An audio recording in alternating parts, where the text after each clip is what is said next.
Now it's my pleasure to welcome to the stage Tom Hegel and Jags. All right. Yep. All right. All right. Hello. Thanks for showing up, everybody. Thank you for coming to hang out. My name is Juan Guerrero-Saade. Jags is fine. This is my boy Tom Hegel. We're over at Sentinel Labs and Sentinel One of McCarran Airport fame. Today we're going to talk about a threat actor we call ModifiedElephant.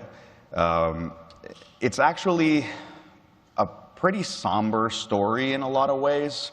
We're just trying to kind of highlight some of the human costs that goes into some of these operations that you don't usually hear about, right? It's all malware and phishing, and we talk about InfoSec, but there is very much a human cost associated to some of these things, and we're going to try to delve into some of that. So this all kicks off for us with some stories and work unrelated to ModifiedElephant. There was a story on Vice by Andreea Fiscutean, who's a fantastic journalist out of Romania, where she reports on this Turkish journalist, Barış Pehlivan, who was essentially framed terrorism. And the guys over at Arsenal Consulting, amazing IR company, they had done this pro bono work for the journalists and figured out that malware had been used to implant evidence on his machine, and then he was thrown in prison. So we followed up with the Arsenal report at the time, and of course, the IR work itself is solid. Like, we don't need to do the digital forensic stuff. Like, those guys have it done. They did it right. But coming from the threat intelligence side, it's actually much more curious to know, are there more operations by these people? If they're willing to do this kind of like really messed up stuff, are they, what else have they done? Chances are it's not just somebody who decided to get into hacking for just that one egregious act. So from the threat intel side, it becomes really important for us to sort of try to track some of the actors and try to understand what else they're up to. Interestingly, after all this, all these folks got acquitted, but it took years for them to actually get out of jail. And frankly, I'm pretty sure Barış is back in prison for some totally unrelated thing now. But as we kept tracking it, we came across this actor we called Egomaniac. It's a reference to the letters EGM, which appear in a lot of the new malware that we found, sort of like a previously unrelated malware toolkit that we were able to connect based on like code similarity and a few other things. It gets really interesting because as we were digging into this actor, like if you saw Kim Setter this morning, I mean, she's a giant in our space. Particularly because like she's not just regurgitating whatever some company sends her or some random report. Like she's as close as we get to an investigative journalist in cyber. And when she started to dig into it and we were talking about the report, what she finds is actually a ton of, from the attributory threads that we pulled based on Egomaniac, what she finds is actually connections to sort of reinforcing the connections that we found to the Turkish police, particularly things in the hacking team leak and so on. So we have this sort of trend of like, we're seeing law enforcement abusing malware to do obviously egregious things. When we finish this investigation, we get a ping from the guys at Arsenal, Mark Spencer, the IR folks, basically saying, hey, if you care about that case, like, you should check out what's happening in India. We're working something else. Yeah, so at that point, we began to look into the secondary case, and completely different type of story, but it strikes the same chord to us, where we have a large group of activists that are potentially being targeted with evidence that was planted, and they're using that to throw them in jail for terrorism charges and so forth. And this is one of the first articles from the Washington Post that began to highlight this activity. And as that quickly evolved, more activity began to be found from our friends at Arsenal. and we start to get an idea of there's actually, it's not just a handful of activists, but there's potentially the possibility that there's a larger campaign at play here that, you know, as threat researchers really sticks out to us, and we really want to begin diving in. So thankfully, we are you know, blessed by the Arsenal team that is able to release the forensic details publicly. And there's a lot of stuff that people have written on it, and there's deep dives into particular pieces, but you're actually able to go right to the website and download the actual forensic reports that are being used to help the defense team for these activists that have been arrested. And the case is centered around what's called the BK-16. We'll talk more about the individuals here in a second, but ultimately we have 4 reports that came from Arsenal that detail the forensic evidence of malware that was associated with potential documents that were planted, and those documents then being used as evidence in cases against these individuals. So in these documents, we're able to take a look at malware samples. Those malware samples can then lead to new sets of infrastructure. And as we begin to deep dive into this, through a set of infrastructure analysis, taking a look at all the samples and building our case, we're actually able to lead to what we call the ModifiedElephant APT. This is a combination of the entire profile of this actor that we see hitting these BK-16 activists and then leading to a larger campaign that spans about 10 years. Pretty shocking considering the case against these individuals where this malware that is associated with what we call ModifiedElephant is being used in cases that is you know, leading to forensic evidence of documents that are fabricated. So there's a very particular, I guess, threat in our case where the actor is really just, I don't know, what would you say? Like, entirely unscrupulous. Exactly. Like, keep in mind, like, we work a lot of APT cases. It's not that we are staunchly against intelligence collection or espionage or whatever. Like, we understand that that's sort of a part of things, and people have been talking about lawful intercept malware forever. But it turns out that if you give capabilities like this with no controls to law enforcement, they don't just use it for collection. Yeah, it was an interesting set of infrastructure as well. You know, we have about 10 years of activity that we're able to look at, and thanks to the insight that Arsenal gave us, and then widening the intelligence into this actor based on our own telemetry and our own analysis, we're able to get a really interesting historical understanding of how this actor has evolved over time. So to take a look at what they do as an adversary, we're going to kind of highlight some particular pieces to how they attack these individuals and what they've done historically. Guys, hold on to your, this is not about to blow you away with malware, which is probably the worst part. Yeah, the worst part about this is the simplicity and the unsophistication of it all, leading to some of the most horrific results, in my opinion. But what you're seeing here is one of the phishing emails from 2013 that is associated with ModifiedElephant. And this is just one of many, many examples of how they have attempted initial access into these activist machines. And this is a brutal example of the simplicity here, where they are literally emailing an executable file, trying to get them to open it.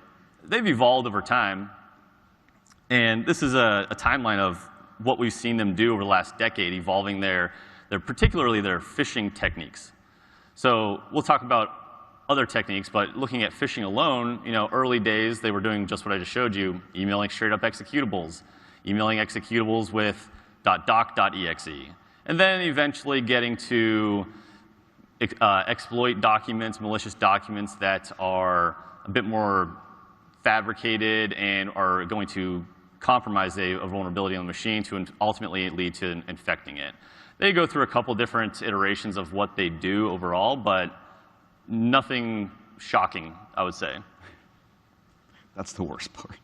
So just to kind of really highlight sort of what we mean by this kind of digital entrapment, what the Arsenal reports show is not that a machine has malware and has incriminating documents. It's literally being able to track these NetWire rat sessions, attacker sessions, where they're connected to the malware in these machines, dropping documents into volumes, folders that the owners of the machines have never accessed. The documents are created with a version of Microsoft Word that they've never had, like the different version of it. As far as the incident reports could tell, they'd never been opened by anybody there. So like, it's literally like attacker session, just drop docs over time and bolt. So you can see here a list of like a lot of the letters. And look, I would love to come here and tell you like this is the most sophisticated APT we've ever seen, and they do really bad stuff. The banality of this is terrible. Like NetWire rat costs like $100, and you could probably just get it for free at this point. But intent is a very different situation. Yeah, and one interesting piece here that Arsenal actually discovered during the forensic reports was, in many of these cases, we're seeing this actor operating on multiple victim machines, planting similar evidence within 15-minute time span. And these targets are unrelated individuals. So it's a very interesting campaign. But we'll talk about the different malware here in a second. But yeah, NetWire is one of them. So actually, when we talk about the evidence, I mean, you can see this is sort of the main document. There's about 10 that the prosecution focuses on, but the main document is this plain stated plot to assassinate Prime Minister Modi, about as plainly as you could think of, right? Like we're going to need some M4s and like 400,000 rounds, and we're going to target his road shows for an effective strategy. Like it's as plain spoken, like let's get to killing the PM. The other documents are similarly this idea that like they're sort of fomenting domestic chaos. Like keep in mind, look, whatever the politics are going on there, whatever the different groups live, that it's a local context, and I'm sure that you can have different opinions about it. But at the end of the day, like, yeah, these guys are activists, but you're trying to sort of frame the idea of this sort of 15, 16 individuals as this destabilizing force for the entire country in a series of, what, like 10, 15 letters. That's what the prosecution focuses on, but in the most plain-spoken sort of way. So what makes it more interesting for us is this, which is, again, one of the top 10 documents, is the last one planted. It's literally 11 days before the search and seizure. So when you start talking about some semblance of attribution, there's no point to putting incriminating documents in a machine unless somebody shows up to check it. So start to kind of form a very simple picture as we go forward. So, of course, after that, these 16 individuals get thrown in jail. As if that's not bad enough, now with COVID and everything, Stan Swamy, who was a Jesuit human rights activist, actually passed away in jail. So, yes, it's all malware and phishing and whatnot, but for us, there's a very real human cost and a very clear implication to what's going on here. So some of the planted evidence that we showed you in some of the phishing emails, or the malware and timelines we get a lot, is coming from one target in particular, is Rona Wilson. And the Arsenal reports tend to focus on him a lot as well. But this individual sticks out to us because of the amount of activity and the persistent nature of these attacks against this individual over almost a decade. It was shocking, even from somebody that we researched top-tier APTs all day. It was shocking to see the persistent level of activity coming from these actors. And looking at all the data for this individual, we get a very unique picture of the motivations and the different nexus of actors coming out of India that are targeting this individual. So we have ModifiedElephant, obviously. That activity with Rona Wilson, this individual, it goes back 2012 plus. There's activity that is kind of fuzzy before 2012, but if you're familiar with the Indian threat landscape, that's kind of a big shift in that arena. So it kind of started there, and then later on, we begin to see his email accounts being compromised, 2018, which we'll talk more about that in a bit. And that all ties back to what we call ModifiedElephant. However, there's a complete other subset of activity that we see targeting this individual during our analysis that links to another one, another APT I'm very familiar with, is Sidewinder. And then we have other activity that links to what Arsenal found is a iPhone that was infected from Ronan Wilson by Pegasus. Everyone knows the mobile spyware group on the private sector side. So one other really interesting thing here, talking about the links between ModifiedElephant and all these this other relation of Indian APT activity, is the early side of what we call ModifiedElephant actually links through infrastructure overlap with the almighty Operation Hangover report. And if you're not familiar with this, Operation Hangover was kind of the turning point for public knowledge on Indian APT activity. That this report wasn't just, it was written in 2013, but it reports on activity that spanned years prior.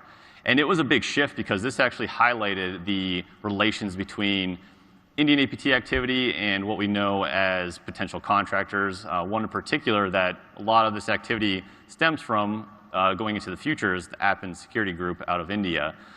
And that group in particular, you can kind of think of them as the tree trunk to all of today's threat activity coming out of India. Everything, one way or another, tends to lead back to them. In the case of ModifiedElephant, that turned out true through the use of infrastructure that was previously reported in Operation Hangover. So Sidewinder, I mentioned I'm intimately familiar with them. They're an espionage group that tends to focus throughout Asia. And I reported on them last year, and my report here is prior to any insight into ModifiedElephant at that point. And that report highlights activity that was them targeting government organizations and private businesses for espionage purposes throughout Asia. So they're well reported. The industry is well aware of them, but they are kind of more sophisticated in many ways than what you would think ModifiedElephant is. So there's an interesting relationship between ModifiedElephant activity and Sidewinder. Are they potentially coming from the same reporting organization assigned to target this particular individual? That's where the mystery kind of begins. It's sort of interesting for us. Like, I know sort of all the names don't necessarily mean a whole lot to folks that are not in the threat intel game, but like, what makes this interesting to us is you have this activity that seems to be very related to law enforcement with ModifiedElephant, but this nexus that's revolving around Ronan Wilson also brings in another APT that has been known for a long time as doing the kind of like national security work that you would expect, sort of like espionage on, foreign countries, things that are sort of important to the state. So to have it all kind of revolve around this person entails a different level of tasking from a larger organization than just having one sort of rogue set of actors that have decided to target him. So that relationship can actually be highlighted in many interesting ways where there's probably a deeper bond between what we see as ModifiedElephant and Sidewinder overall. Being that we're lucky enough to have insight into almost a decade of activity from ModifiedElephant with sprinkles of these other APTs, we can get a pretty interesting timeline here of an overlap of infrastructure being used to target ModifiedElephant's typical targets, these activists and so forth. So what you're seeing here are the green domains there. That's infrastructure that's been attributed to Sidewinder activity. And then the blue side, we see the infrastructure that we associate with ModifiedElephant. And when you compare them against what's being used to target these individuals at the same time, we begin to see a really interesting overlap of kind of tasking in many ways where there's passing back and forth. As you can see, ModifiedElephant is much more persistent, using them much longer, while Sidewinder was more of a one and burn kind of case. Let's also be clear that ModifiedElephant is not a subtle attacker. Yes. Like with someone like Sidewinder who's doing sort of proper espionage, you might get some sort of careful curtailed. We'll send you a phishing email. We'll wait. We'll see what happens. ModifiedElephant will just keep hitting the same target over and over. Like, why don't you open this freaking attachment over? It's not subtle. It's not amazing. Yeah. It's just persistent. Yeah. Many times within an hour, shocking, using the same samples over and over and over. re-forwarding the phishing emails that failed months ago. It's interesting. So talking about the Pegasus overlap, which I mentioned briefly, I want to kind of explain a little bit around how that kind of ties in here, because it's kind of confusing in many ways. So I want to make sure you have a good understanding of this. But from our perspective, we're not seeing a direct link between ModifiedElephant and NSO, but that link is done through what we see coming from the forensic reports. So to kind of timeline it here, or kind of show you the workflow, we have a hard drive that's recovered, and the forensic analysis is done on that. And then there's an iTunes backup of one of Rona Wilson's iPhones, 2017, 2018. And that iPhone 6S has indicators that it's infected with Pegasus. And that was all identified by Arsenal, so major kudos to them. But again, this really shows the overarching tasking being done from the entity leading these actors. So is it the same organization that's assigning Sidewinder, ModifiedElephant, and then also making use of Pegasus to target these individuals? Kind of a spray and pray approach, getting as many options as they can to infect these people and track them. It's also important to note that since we don't know who the operator is for Pegasus in this particular case, there is the question of whether it is ModifiedElephant also having access to Pegasus, because we see them attempting to do to use mobile malware at some point, sort of again crappy Android malware, and that didn't seem to go too well at the time, but after how many years of successful operations do you start to get a greater level of support, or is there just a completely separate entity that gets to use Pegasus and also cares about this target? On that note, this is kind of a timeline of the techniques that we see associated with ModifiedElephant, and then a little bit of a highlight of where that Pegasus side kind of starts to play here. So on the far left-hand side, early years, 2012 and beyond, we see primarily the initial infection vector is leaning towards phishing emails. And the technique in phishing emails ultimately has varied throughout the years, but in the beginning, they were making use of dark comet rat to deploy onto these victim machines for their collection and typical remote access Trojan activities.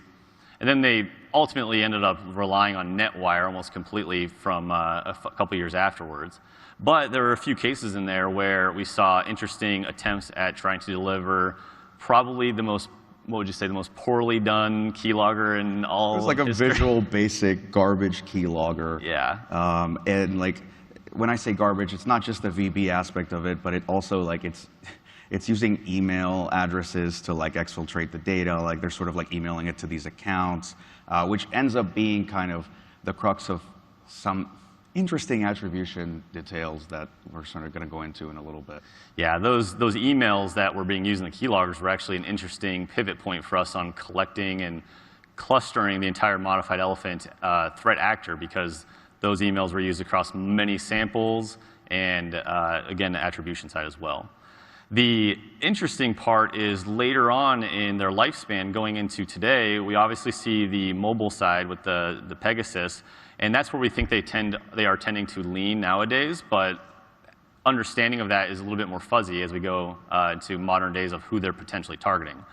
But then we have the email takeover side, which gets in a little bit more confusing area. So we have, during these campaigns, activity that is associated with these individuals having their email accounts compromised through the public free email services, Gmail, Yahoo, and so forth, and those accounts ultimately being used to do more malicious activity, which we'll talk about here in a second. So this is where things get even more interesting, right? So Andy Greenberg over at Wired hits us up when we get accepted for this talk, and he's like, hey man, the story sounds fascinating, would love to follow up.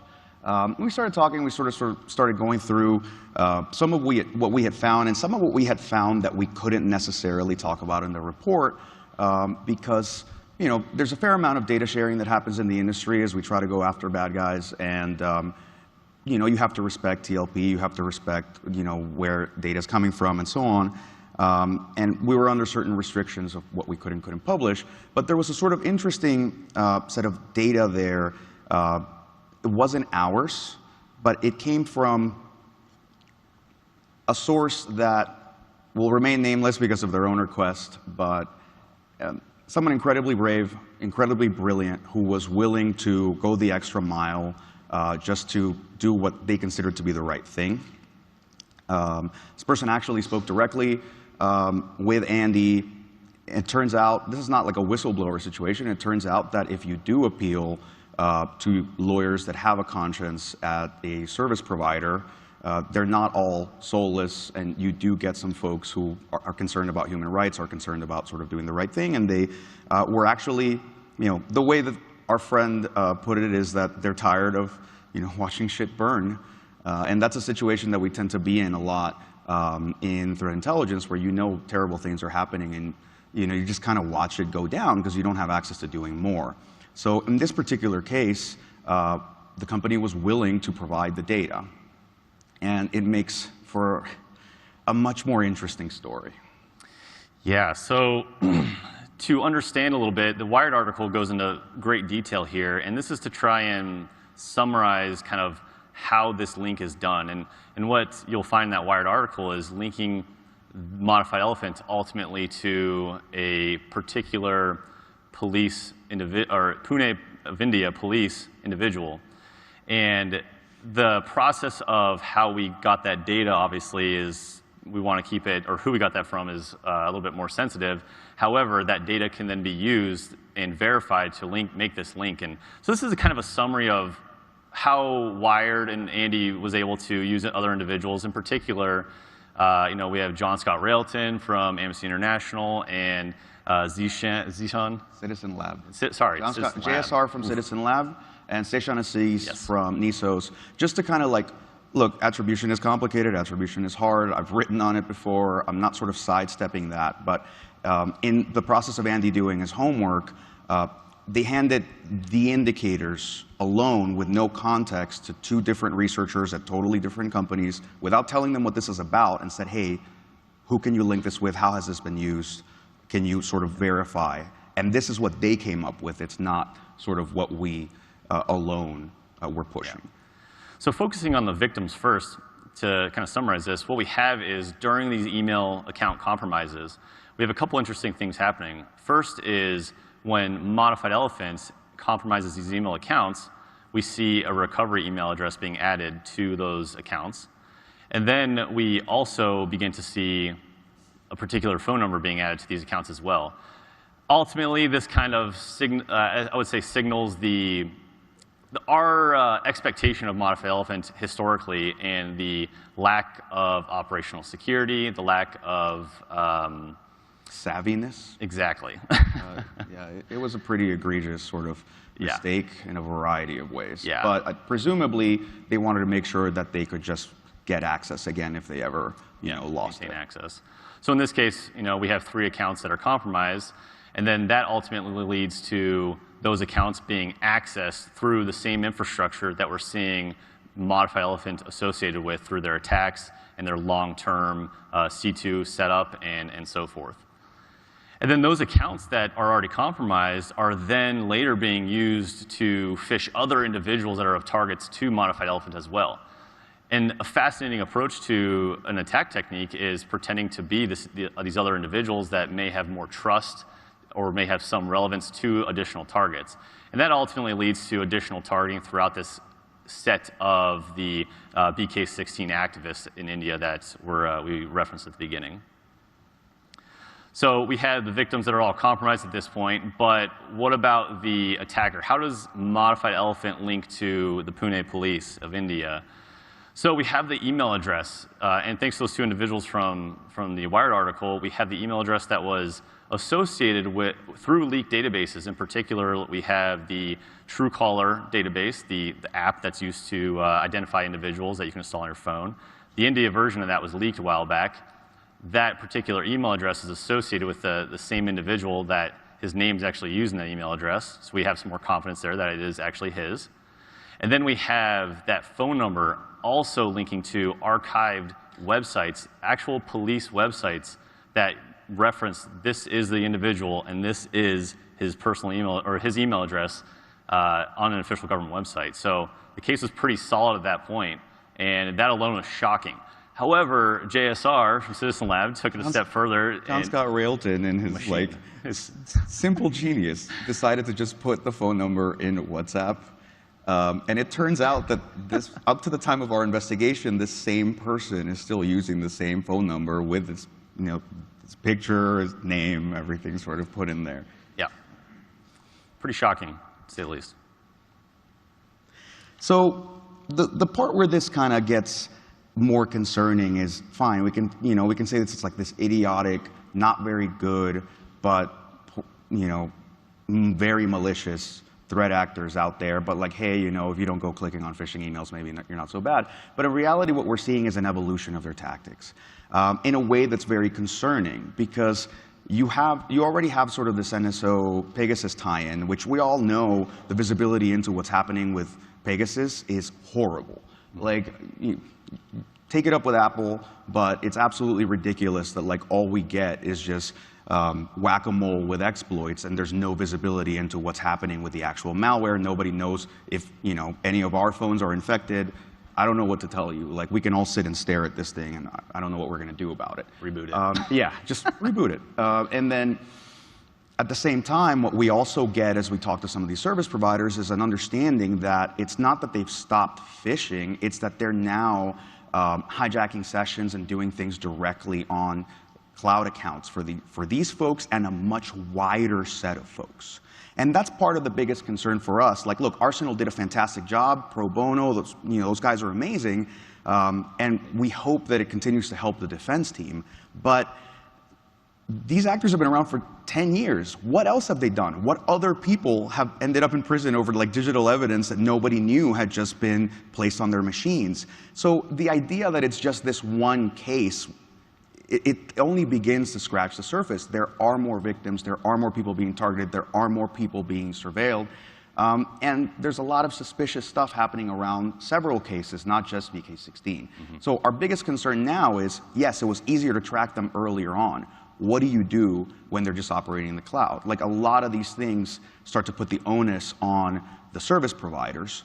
And the truth is that while there are some that are amazing and willing to do the right thing, there's a lot that don't seem to really give a damn. So